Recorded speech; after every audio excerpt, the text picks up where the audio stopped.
Joining the podcast again for a very special edition, talking some Alabama football, is Mr. Slade Bolden, former national champion at Alabama. What's up, Slade? Welcome back to the show.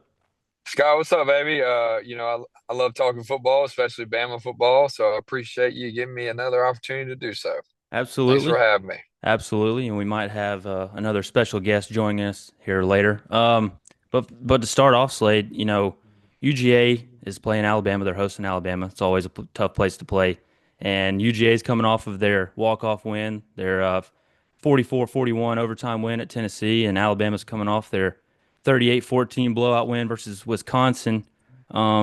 Seems like Alabama's improving each week. Ty Simpson seems to be settling in. UGA has won 33 straight games, and Alabama has won 9 of their last 10 against UGA. So, Slade, what does Alabama need to do to win this game? Well, just kind of hit on some things that you just mentioned. It's funny because obviously that first game is not what we wanted to see, right? For me, the biggest thing was how they played and how they lost, not necessarily just a loss in general. But the way they responded was of exactly the way they needed to do. And I think even if they won the first game, the way they played these last two games is exactly how they should have played. Regardless of that first win or loss, no matter who we played in the first game. So I truly believe we're very talented. We're very young. We are improving each week, which is that's all you want to see, and you don't want to see the same mistakes made twice. Which there are some things that I think we do need to still work on, right? But I'm hoping, and I do believe that we're coming into this Georgia weekend at the right time. You know, we have this week off. I know Tim Keenan's a really big piece of our defense, which is where we struggled from the interior line standpoint on stopping the run. And that's something that we're going to have to do because when you go play an away game, this is kind of where I'm hitting on what we need to do to win, in my opinion, right? You go away game, hostile environment. You need to control the clock, control the ball, keep your offense on the field. So when it comes to the defense, we got to be able to stop the run because I really like our back five. I would like to see more from our linebackers. I think we need to be more physical, more aggressive. Look, every time I feel like a team, Wisconsin did it, even ULM did it. They ran some interior or inside zone or some inside runs.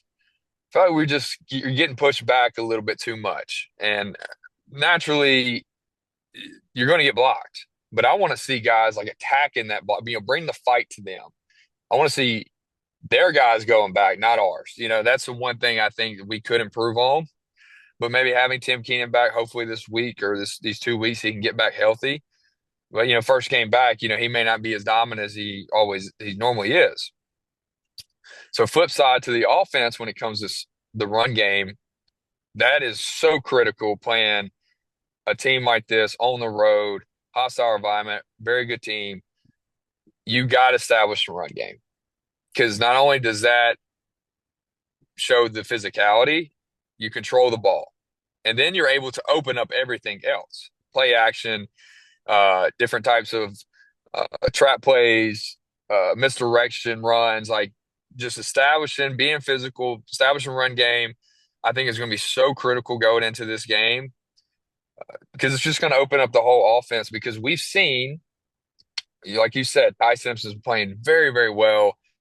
I mean, his accuracy is on point. He's staying in the pocket. He's been able to make throws down the field, across the middle of the field, taking hits. And obviously, we've seen his versatility, being able to get out of the pocket, keep his eyes downfield, make plays with his feet. But I don't want to have to put him in those situations. I think another crucial thing for the O line is outside of just establishing the run game is our overall protection. Because I do my Slade segments, I watch the film, I break it down, and there's some miscommunication. A lot of we don't pass off blocks well. We're not picking up books well. Now I don't know the blocking schemes, and also sometimes that has to do with the quarterback not changing the blocking call and alerting a pickup or whatever that may look like. The best quarterbacks I played with, we're always so good at making a change or making a call to alert the O line, hey, we're shifting right or shifting left on this play, or hey, we're going to do this, and our running back's going to pick up the blitz. Whatever that looks like, that could be a communication thing, but also like I feel like the O line just got to play as one core unit. The best O line I played was the 2020. They won the Joe Moore Award.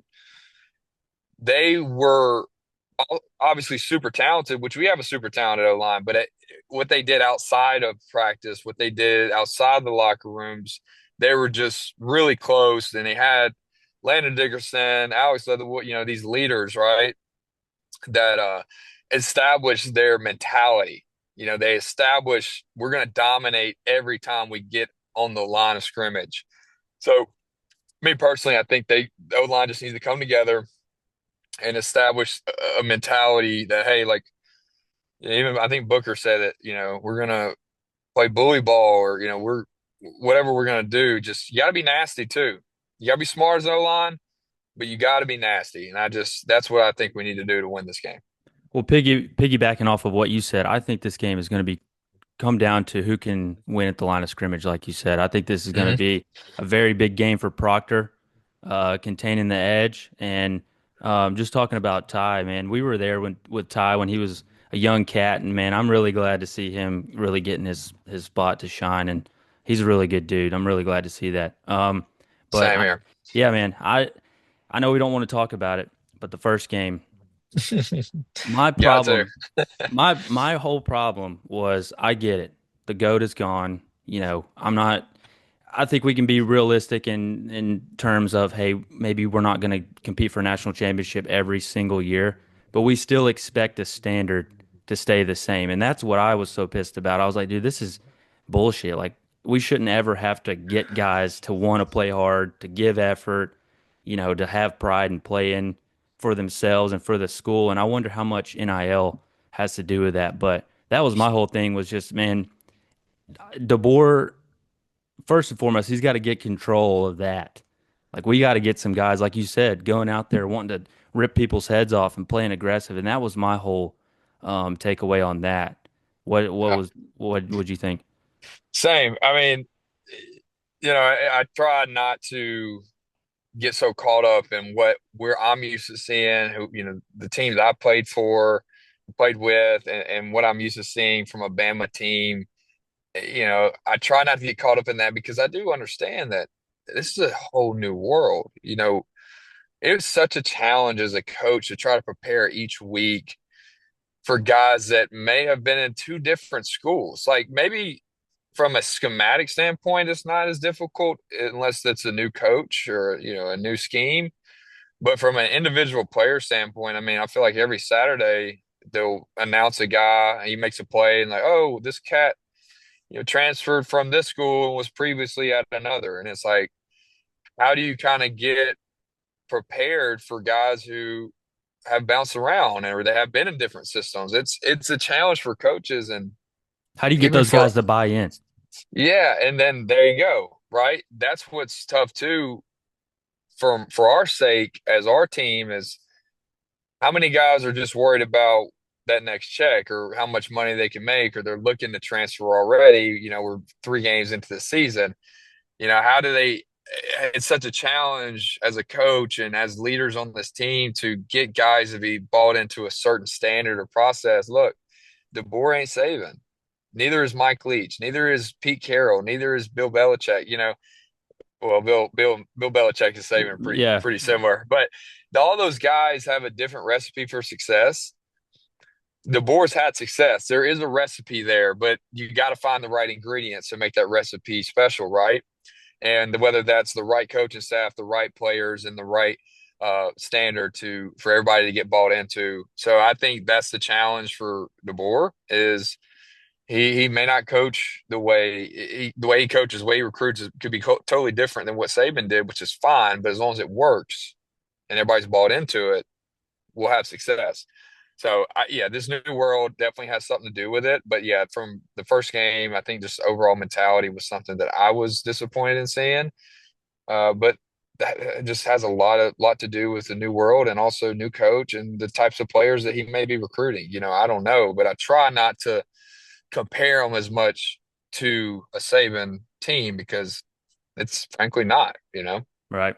Well, you've been down to Tuscaloosa a couple times since DeBoer's been there. What have you seen, the culture be like that versus when we were there? I saw something Yeah. you said they were blasting NBA YoungBoy and stuff in the Yeah. I didn't even know the locker room had speakers. Dude, I'm telling you. So obviously, I met DeBoer.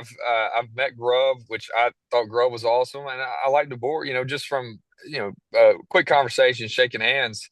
Obviously, you don't know exactly how they operate from a coaching standpoint based on those quick conversations, but yeah, man. Like the first time I was in the locker room was a Georgia weekend, and I got on the field. I was down there, and I went to the locker room for the game, and obviously, there's a few guys that I played with that were still there at that time. So I'm talking to them and talking to Coach Wiggins and some other coaches that were still in the staff too. And yeah, they're just blasting music in the locker room, and I'm just like, I'm a, I'll be honest, I probably just walked from the Gillettes or something. I had a couple drinks in me.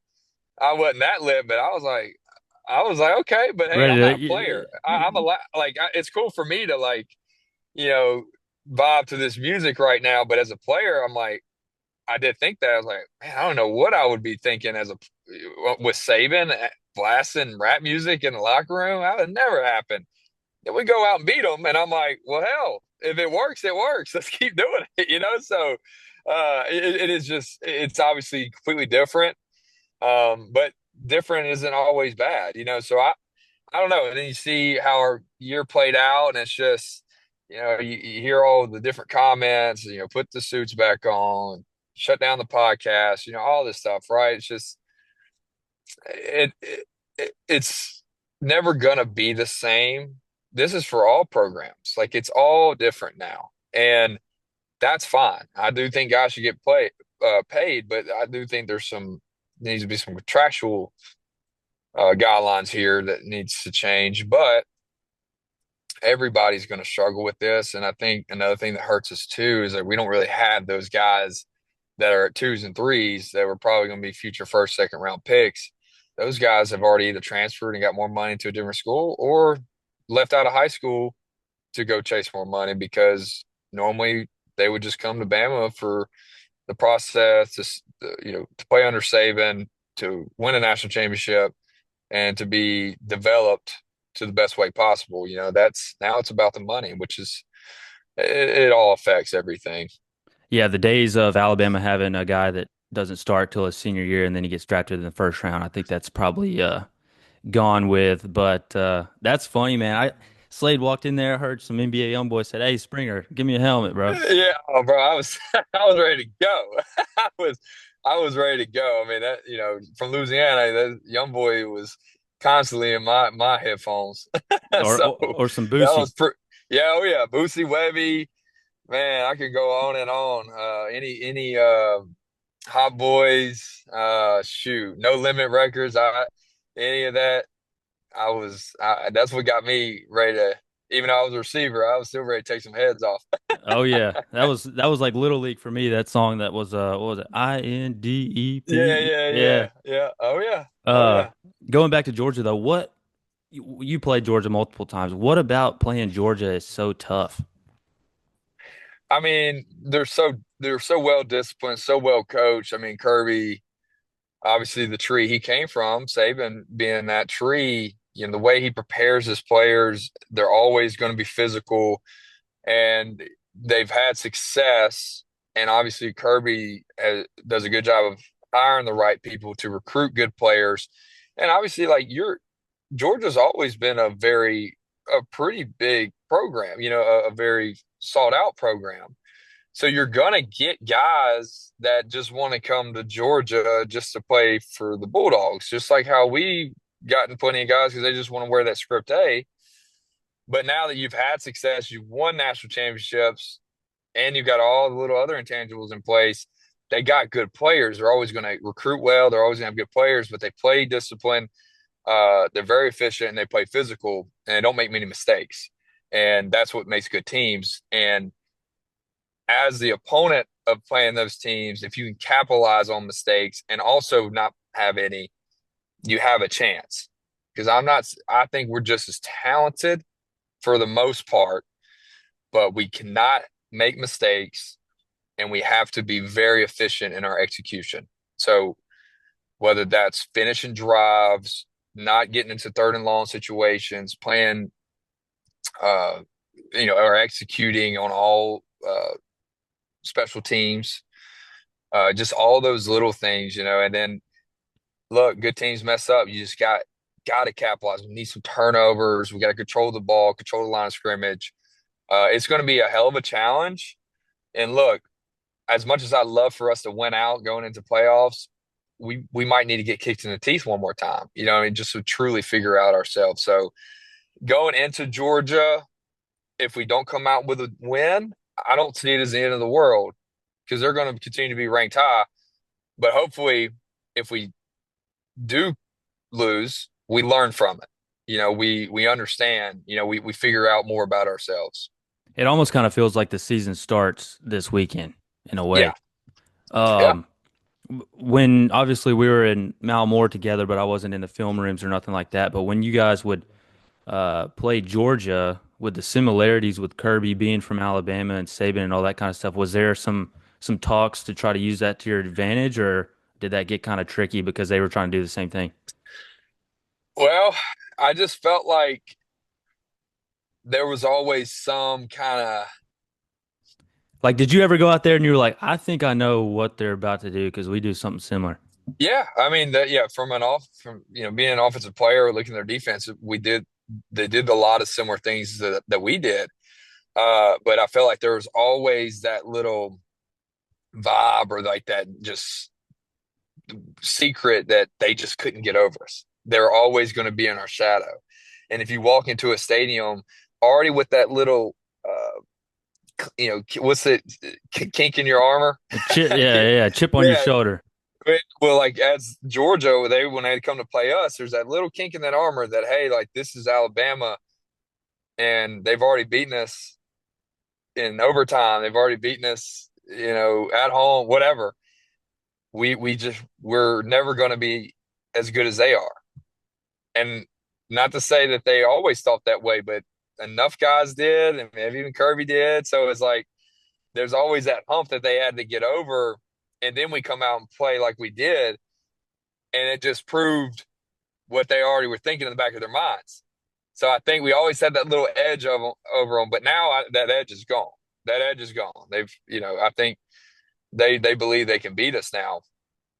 But I'm hoping they don't because then that could help us because maybe they'll make some mistakes and we capitalize on them. Yeah, for sure. And if we win, that definitely will help us in the rankings for sure. Big time. Hmm.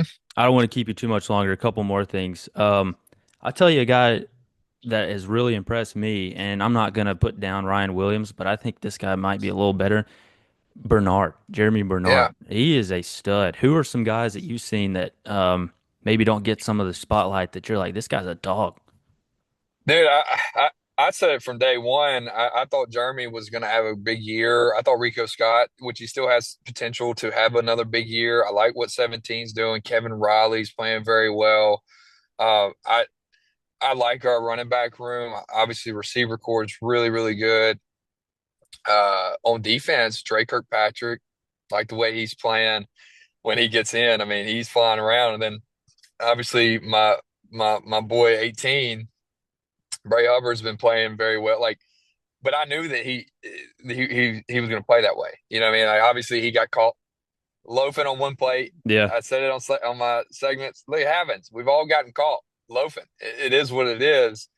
But he took full responsibility and ownership of his actions and went out and just was flying around. So I think uh, if I had to like spotlight anybody, I think Dre on the defensive side of the ball and Kevin Riley on offense. I mean, he's really added another vessel to our offense because it's a mismatch nightmare when you put a guy like him, uh, in the slot or as a number three receiver or to the boundary outside, and it's man, and you got a linebacker on him. I mean, nobody's gonna not a linebacker in the country that can cover him. And he shows that he can run routes and catch the ball well, and also run in between the tackles well too. So that adds a really good weapon to our offense. Hubbard, he had a big game Saturday, two picks. I believe. Hmm. Um, let's go through this hypothetical real quick. Let's say that Saturday Alabama loses, then they go on, they lose Tennessee, Vandy, South Carolina. Let's say at the end of the season we're 6-6, and everyone's calling for DeBoer to be fired. I don't know the exact numbers, but it's something like his buyout is 90, and then we'd have to have like another 20 or something for NIL, and then they're not going to want to hire, just a no name, so they're going to have probably another 100, and then his coordinators and stuff. So what do you see happening with that? Let's pretend that Alabama goes 6-6 this year. Are we stuck with DeBoer, or like how's that? What do you think? Well, it depends on how we go 6 for 6. If we lose some key players, obviously that would play a role. But if it's the same team every Saturday and we do that, man, that is a tough question. I don't know What do we do? because we went 9-3 and they were looking to fire him. And like I'm obviously sitting here like, this is his first year replacing the greatest coach of all time. Like he's not. We're not. I thought we'd at least make the playoffs, but that was a higher expectation. Like, Yeah. I mean, I don't think there's any world that he doesn't get fired. I don't know how we're going to be able to do it though.